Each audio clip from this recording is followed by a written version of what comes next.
Teaching is a noble profession, one that gives birth to all the other professions. And by one lesson each day, a teacher is able to change the world. Now, moving along, we will be looking into reflective teaching and its importance.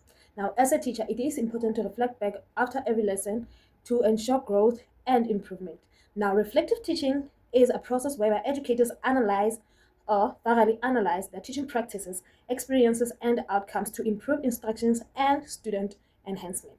Now, the aspects of reflective teaching involve self evaluation, critical thinking, and professional development. Document, which stands for the Curriculum Assessment Policy Statement, is a policy tailored for educators and teachers to incorporate into their classrooms as well as lesson plans. The policy urges educators to align their lesson plans with the CAP's objectives to ensure that the lesson engages the students. The integration of this policy promotes the importance of reflection in all aspects of teaching, starting with the lesson plans to assessing students. Whereas, in a nutshell, we can say student assessment, as it aims to produce students and learners who are critical thinkers and can manage on their own, can be able to work together in a group and by themselves. Now we're going to talk about the MRTech document, which stands for the Minimum Requirements for Teacher Education Qualification. Unlike the CAPS document, which is aimed at teachers and learners, this document is aimed solely at teachers. Now, this document urges teachers to reflect on their teaching practices as well as collaborating with their colleagues for professional development.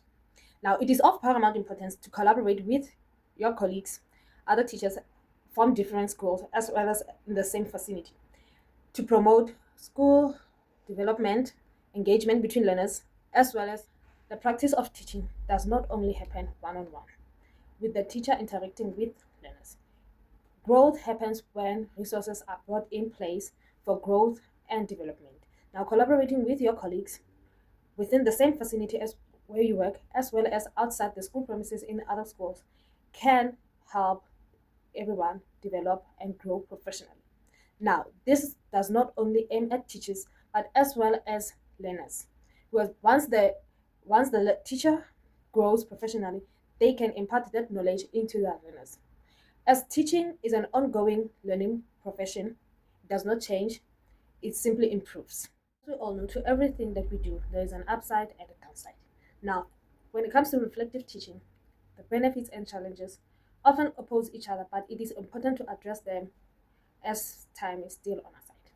Now, when it comes to benefits, it strengthens collaboration as teachers are able to ask their colleagues to critique them on how they do their work. As mentioned before, it enhances the student learning while promoting professional growth for teachers and improves their emotional resilience. It also improves the teaching effectiveness of the educators. Now, when it comes to challenges, that's when it gets tricky because feedback is important.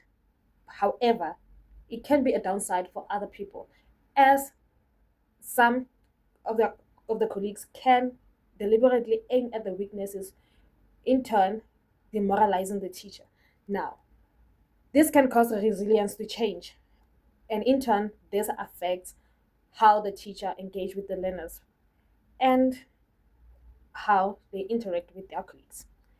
It is time consuming as teachers will have to ask their colleagues to leave their work so that they can be supervised on how they do their work. Now, tips on how to go forth into reflecting positively. Educators can engage in small talk. That can offload a lot of things and burden teachers in an informal manner city. Now, making use of journals, which is critically important because then the educators will be able to track down their progress as they are documented. Seeking feedback, whether good or bad, it is important to have feedback on everything that we do. And it is important to celebrate growth. For growth to take place, we have to reflect on everything that we do so that we can see where we lack and where we should improve and where we should leave alone. Because we are not only working for ourselves, however, we are instilling knowledge in the upcoming generation to take over the world. Reflection is important.